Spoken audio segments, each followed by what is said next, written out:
In today's video, I'm going to teach you how to write a JQL query in Jira.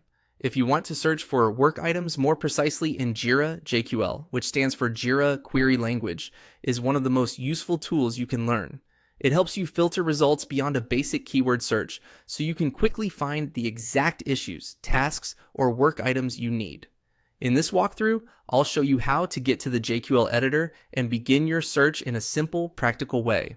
To start, go to the search bar in Jira and type the word filter.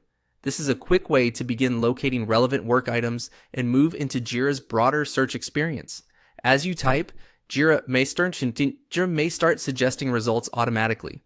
That's normal, and it can help confirm that you're searching in the right place. The goal here is simply to begin from the search bar, so you can access the full list of matching work items. Once you've entered filter in the search bar, look for the option labeled View All Work Items and click it.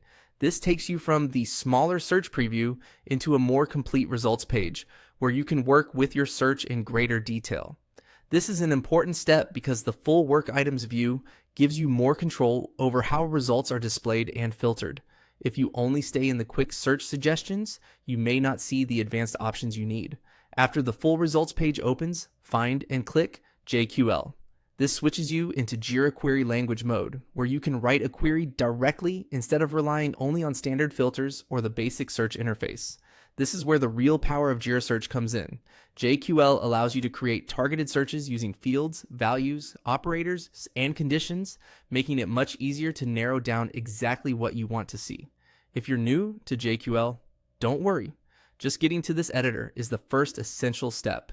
From here, you can start building queries that are much more specific than a normal search. As a general tip, keep your query simple at first and expand it gradually as you get more comfortable with the syntax. That's all it takes to access the JQL area in Jira and begin writing your query. Once you're in the JQL editor, you're ready to create smarter searches and work more efficiently inside Jira.